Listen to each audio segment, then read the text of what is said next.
Welcome to the Two Blokes Chatting radio show on 94.7 The Pulse. Music, interviews, news, and, well, Two Blokes Chatting. Now, here are the two blokes. That is a song called Someone Like You, featuring a couple of voices that are both friends of this radio show. They are indeed. Bradley McCaw and Paulini. Well, the reason we're playing that song and the reason we are talking to this guy and right now is it's a very, very big week in the life of Bradley McCaw. Bradley, we are, ready for this, so glad you joined us. Welcome. 10 points. Thank you, gentlemen. I've been working that all week. Like, I've had such a worried mind. How am I doing? And I thought, you know what? We'll get someone like you. I'm out. I know I sound crazy. Oh. Hey, and I haven't got anything written in front of me. That's the impressive thing. So you've obviously made an impact. Hey, welcome to back to the Two Blokes Chatting radio show. Yeah, congratulations excuse me. Can you blokes just finish your little thing over there and get back to what we're supposed to be doing here? Great. Hilarious is if people don't know the songs, they're thinking, what is going on? They're just having a bit of fun with themselves, clearly. Thanks for having me on, guys. Thanks for celebrating this with me. And, you've been there through this kind of journey, which is such a silly word when you talk about an album and sort of an artist, but it has been. So it means a lot that I can celebrate it with you guys. So thanks for having me on. No, thanks for being part of it. Now, the album is released on Friday, is that right? Coming up? Correct. Yep. Right. And the reason I said Worried Minds, that's the name of the song that we will be playing to say farewell to you at the end of this conversation. It is also half of the title of the album. Tell us about the title of the album and we'll get into how it all came about. So Worried Minds is the name of the album, and it was the first song that I wrote that started this whole project, this idea of making a record like they did in the 70s. That was kind of the mission statement that I had, and that was a long time ago now, and it took a period of time to finish this record and meeting Louis Shelton and then meeting Nathan East and Paulini and sort of collecting these moments along the way. But it really did summarize the album so well because it's feel-good music. That's what that time was about, and that's what my music is about. And by listening to it, you're sort of working on your worried mind. That's kind of the sort of the catchphrase, I guess, if you will, of why we sort of called it that. And I think it kind of holds up true, we hope. Bradley, you're an interesting character. You're in the modern person who probably does your own publicity, marketing. You're very confident, put yourself out there to show off your music and show off your talents. How do you go when you're not doing that? Are you able to relax, sit back? Are you a shy, quiet sort of guy normally? And is this, I wouldn't want to call it a facade quite, but this marketing you, is that a different to the real you? That's a really great question, and one that I'm going to plead the fifth and not answer for fear of incriminating myself. No, I think that is.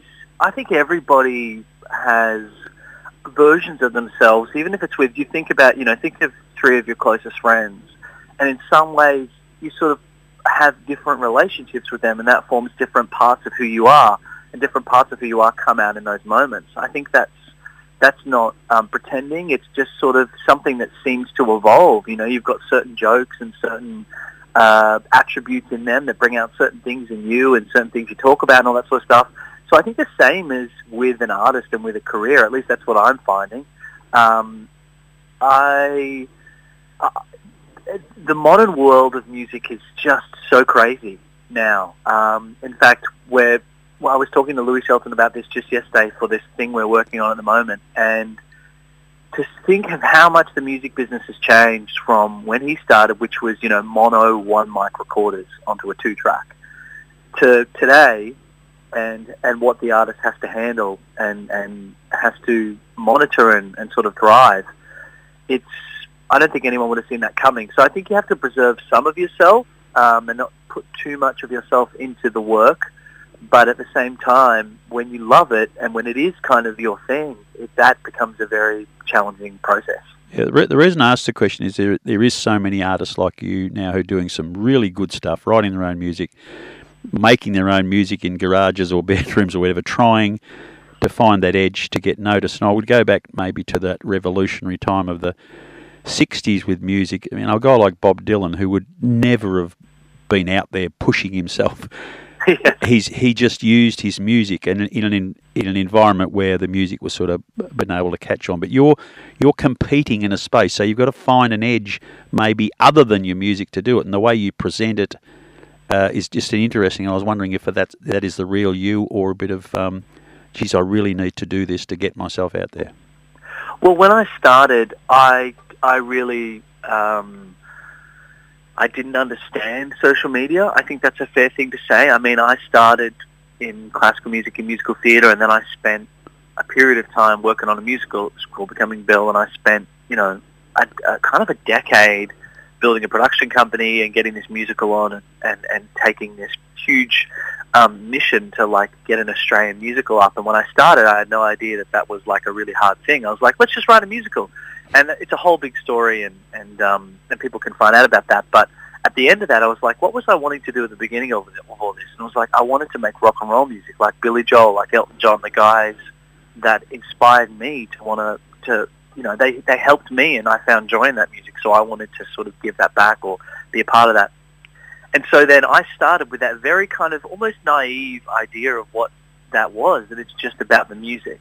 I really did. I thought it's just about making a great record, or what you feel is a great record. And if you do everything right, that will just be enough. It'll be enough just to make the music. And in some ways, because of how much I loved music, I thought that was just it. I thought everyone was like me, like us, and total music nerds. And not everyone is. Sometimes you've only got 5 minutes of your day to listen to music, and it's in the car, and you got one song, and, everyone has a different experience to music. So I then went through that period of, like, the knock on the door. It's like, this is great. How are you going to get it to people? How are you going to share it with people? How are you going to get people to know about it? I was like, oh, well, they'll just know because you've made it. It's like, oh, honey. Oh, honey. And so you have to get better at social media and develop those things. And you're right. You have to find a way of finding your edge. And I think that's a really well-defined way of explaining that process, because that's what it is. And everyone's in a sense of mastering that, from new artists to existing artists. Everyone's trying to find their place. And I mean, marketing is still marketing. Marketing will always be marketing. But now we have to kind of do that ourselves. And that's the world we live in. That's just it. Because you go back to the halcyon days of 1973 and, Madalaker bringing out Still Point. And, in those days, they would make a record and a record company would pick it up and they'd go and stick it at Brash's, and you'd go to Brash's and you'd buy a copy and you could listen to 3XY and they'd play 12-pound toothbrush. And, it seemed to be a relatively straightforward process. The work you do, and I've got to congratulate you. I don't know how much of the stuff on Bradley McCaw official.com is you against other people and your support team and stuff, but it's just a really comprehensive approach to marketing, whether it's marketing a song or marketing a new pair of socks. It covers the whole spectrum, the interaction in email and so forth. I mean, poor old Bob Dylan wouldn't know whether which way is up when it relates to those sort of conversations, I wouldn't have thought. So is it all self-taught? You to say, I appreciate that. Yeah, so I at the moment it is kind of a very small team. Over the past, when we started this, I don't know if we spoke before someone like you. Maybe we spoke about it for So Glad, I imagine. We probably chatted, which was the first. That was where we started because of the video that you did with everyone in COVID. Yep. So that was the first thing we did, and that was kind of like, at the time, I was working with a music consultant who had worked on many major labels and worked with many successful artists. And I was like, okay, how do I get this out there? Because, as I said, I ended up in this position of really being naive to the business world of music. And it was like, okay, you have to tell your story and you have to get people to sort of have an experience with your music or to sort of understand it or something. And we're like, well, that's great, but the world is currently locked down and we can't leave the house. So what do we do now? And we came up with that idea of, I had that tagline, I want to make music that makes people want to dance with their loved ones in the kitchen. And we're like, well, let's just do that. Let's get everyone to... No, people started sending me videos because of that, making fun of me. It was friends. They were sending me videos dancing in their kitchen like, that's a funny line. And so we turned that into the video. And I tell you that story because that was the first time I started to understand the idea of it's more than the music, My memory of why I love Billy Joel is because I have an experience with that, and I found the CD and I out of my dad's collection, and I didn't know it. I just put it on the thing, and it played, and that opening lick of Just the Way You Are came in, and I went, oh my God, what is this? And it wasn't just the music, it was the experience. And, you know, it's that thing of we say it changed our life, or we remember where we are, and you know, does music still have that today? It must. It must. How do we recreate that? Because as you say, Brashes is gone, and MTV is not what it was in the 80s, and, you know, everything is kind of more on our phones now. So how does that work? And we're all trying to find that out. But I've spent 2 years, as we've been putting these songs out, working with different people and trying to understand that and expand. And then it comes down to, it's so funny, now the album's coming out, it's kind of back to me, which is so crazy. Through all this period, we've tried different people, and I think in the modern world it comes down to you and you having that knowledge and learning what you can and really just trying to do your best to be better every day and to keep putting the work out there so hopefully people receive it in the way you intended. Bradley, how's the balance of doing the marketing, putting yourself out there, creating the new material which you're chipping away at, but also making sure there's 3 meals a day on the table? That's a very good question. It must be different for every artist. I remember when COVID happened, I was talking to a successful someone that had albums in the charts and they were moving for them, and they had a big tour planned, and everything stopped. And me at the time was just kind of making this record and putting it out. Actually, no, we finished it. We're putting it out, and I was like, we were getting excited to release this and to kind of make a splash with this thing, and then they were saying, well, you know, I know we're selling, but also we had this tour we have to cancel and lost a lot of money. And to me at the time, I was looking at them thinking, I want to be there. And they're thinking, in some ways, you're probably better because you've got less responsibilities of the moving pieces in this crazy time. So I always felt from then that it doesn't matter where you are, you've got a unique set of life situations with the music business. And like any business, you know, my chiropractor probably comes home and goes, geez, my hands are sore. I wonder if I can get through another week of this, you know. So everyone's kind of got those things, and you just have to piece it together as best you can, you know. It sounds a bit dire, but some days it is, but you have to come back to the music and moments like this where you're sharing it. And when you get those messages from people that say, you know, I love this song for X, Y, and Z, and that makes it worth it. How hard is it to write the sort of stuff you write if you're in a less than perfect emotional position, though? Well, you just, you know, that's good because you write something different, isn't it? Taylor Swift's made bucket loads of money out of it. He's breaking up with people every 6 weeks. It's the old thing, heartbreak writes a song, right? That's it. Because I think the other thing that comes through, and we've talked about this in previous conversations, my late grandfather used to listen to the music that was going at my house on the occasion that he would drop in, and he'd go, problem with this music today is you can't whistle a tune. And because whistling was a big thing for people in his generation. It certainly was. Some of the stuff that you produce, and you compare it with some of the stuff that's on the wireless at the moment, and you say, you know, you are taking us back to a sound of the 70s, 80s, 90s. It's not an accident. You're deliberately doing that.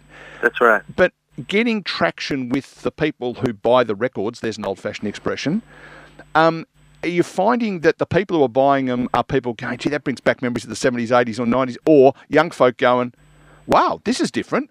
You know, this must be some kind of new trend I don't know about.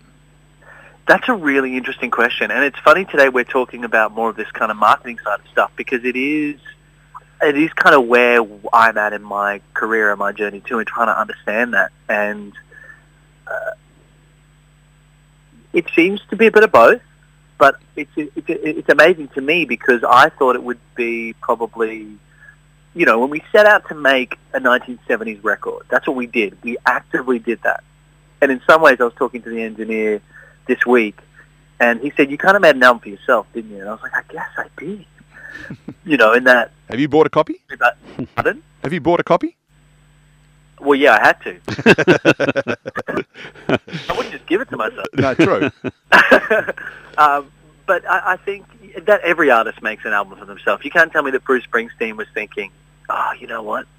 I think this is the sound that's really going to make sense. You know, I think everyone makes the music that makes sense in their heart and the songs they want to hear on the radio. I think that's just how it works. But then I thought, because of the way I came to this project, that it would hit people a certain way. Maybe it was people looking for something that wasn't on the radio that I was also missing. You know, I love Stevie Wonder. I love the Eagles. I love Little River Band. I love John Farnham. You know, I love Bonnie Raitt. I felt like that energy that I loved from that music in the 70s and the 80s and the 90s, that wasn't coming through because of the way we're making music. So I thought other people like me would be cognitively thinking that they are missing that. What I was amazed to find is that that wasn't even how people necessarily thought about it. It was more, it came back to, do they like this song or not? How does it make them feel? And that was ultimately it, which is like all music. So I've become more aware that it really just, again, comes back to what you're looking for when you're listening to music and how it makes you feel. You know, is this, this makes me want to dance. You know, this makes me think of a loved one from, you know, last week or last year or my forever. You know, it's all that same stuff. It's the same as it was for Bach as it is for us now. Because I have an online radio station, as you know, and I won't promote it here because it's inappropriate, but it plays 24 hours a day, it just plays music. And I market it as the best music of the past 70 years. And a couple of your songs are on there, along with our friends from No Promises that we often promote here on the station. I heard one yesterday, unrelated project. I heard a band out of WA called Applejack and Moonshine, and they've got a song called Two Gun Pete. And I just heard it yesterday and thought, yep, that's a song that hooks. And I think that's what it comes down to, isn't it? That, you know, obviously being the music director, brackets owner, brackets only person who knows anything about what's on the playlist on my station, means that I can choose the songs I want to listen to. It comes back to, I guess, the songs you want to play. And, you know, that's the thing. You just can't you can't say, it's because it's, you know, 3.7 metres long and navy blue. It's sort of a feeling thing, isn't it? So we're doing I totally agree. We're doing a Making Worried Minds podcast we're making at the moment, because this album, as you guys would know, it started with an email I sent to Louis Shelton, Hall of Famer, for anyone who doesn't know, one of the greatest guitar players on the planet, full stop. And I sent him an email in 2011. I said, hey, I really want to make a record like the 70s. And then we didn't end up starting recording it until 2013. And then it went on the shelf for about 7 years while I was doing this musical. And then when COVID happened, I was like, I really want to finish this record and this thing. And this is how all this thing happened. What a crazy way to make a record. How crazy. And so I was talking to Louis yesterday about this for this podcast, and I asked him, how do you know when a song hits the zeitgeist, and what is that? You know, you've been on so many hit records, you've done so many sessions that haven't been hits. How do you know that? What is that feeling? What is that thing you're talking about right now that you go, I want this on my radio channel? What is that feeling? And he just said it was more, you know more when you know than you know more when you don't know, and then you know when you know. Because I think it is that ethereal thing, and you know when something doesn't have it, and then when it does, you go, I think this has something, you know? He told me a story of, I think it was Clive Davis, or some big record execs, that now in modern times, you know, over the past sort of 20 years, they would just go down to their secretary and play the song, because if that was the only way of telling whether they thought it was kind of going to be something or not, that the old feelings they used to get weren't connected to society and the zeitgeist anymore, because music and culture had just moved somewhere that no one can really catch on to, you know, that no one kind of knows what's going on. So the life of the music business and record making, what a story that is, you know, for the past 70 years. It's it blows your mind, to be honest. Absolutely. It blows mine anyway. So do we see Bradley McCaw now hitting the road and doing a national tour and stadiums and all that sort of stuff, or what's the next step once the album's out, apart from collapsing in a screaming heap for a week? Well, we've been working on my next album. Oh, wow. We've been I don't know how much to say about it, but we've got a whole other 10 songs we've been working on, and we've been chipping away for about a year now. And we have a batch of legends now. So, you know, we had a couple of legends before, now we've got a whole bunch more, and we're taking another step up. And my philosophy is like the Billy Joels and the Elton Johns, there was a record that came out every year, every 2 years, and that's what we want to do, because then, you know, you're going to look forward to some more music, and that's our philosophy, and we're really excited about what we've got. So that's what we're going to focus on the back of this record, because just getting an album out is a huge achievement. So we'll celebrate that. And I think everyone's working out whether touring is working right now. I think a lot of artists don't know how that works and how you can make the numbers work, because it's tough times. You know, people everyone's trying to make ends meet at the moment. So if we can bring more good music and more feel-good music that anyone can listen to anywhere, I think that's how we can, you know, do our part, and then hopefully start moving to the stadiums when there's a real clamouring energy for that. Well, you wouldn't be able to get into the MCG anyway at the moment. The footy's still on, and, you know, and anything smaller than the MCG, you're not interested in, are you? No, well, that's right. And look, unless I can get a run on maybe as a reserve for the Lions. Yeah, see, a Brisbane boy. No, Brisbane boy. Well, there's plenty of nice stadiums like in Geelong, so get your talented little self down here one day and you can come in and have a chat to us. That would be really good. Yeah, can't wait. Well, Bradley, we should do a bit of a plug for your album and for the other merch. I have bought the Worried Mind CD and T-shirt bundle. Woo! It's going to look good on you. Can't wait to see it on you. I'm so glad you said that, because that's what it says on the front. It says so glad, because that's one of the tracks. And, of course, my album will be signed, won't it? It will be. I thought it might be. But you can buy just the CD. You can buy the digital download. But I reckon a wise man I spoke to once said you should listen to the music on the medium for which it was created. So don't listen to Beatles on digital download. Listen to it on a mono record. Right? Now, I would have thought that having the digital download of Worried Minds is a good thing, but having the CD itself, I would have thought, is the go. Whew. The T-shirt, there's the tote bag options. They're all available at BradleyMcCawOfficial.com. Now, McCaw is MCCAW. BradleyMcCawOfficial.com. And if you say to Brad when you're putting the order through that you heard about on the Two Blokes Chatting radio show, he'll just shake his head and think, oh, you're one of that lot. That's how it happens. That's how it's... He was panicking, then he's thinking... He shakes my head all day. Throwing CDs in and all that sort of stuff. Mate, always good to have a chat, and all power to you. The album is out on Friday, so if you order it now, you can literally say you've got it on pre-order, and it will arrive sometime shortly after next Friday, I would have thought. That's right. Thank you, guys. It's been a real pleasure, a real treat, and can't wait to be back. And we're going to hear Worried Modes. It does not only feature the voice of Brad, but also Nathan East and Louis Shelton, as mentioned, are also part of this song. Thanks for joining us, mate. We'll chat soon. Best wishes, Bradley. Thank you. Bye. All the best.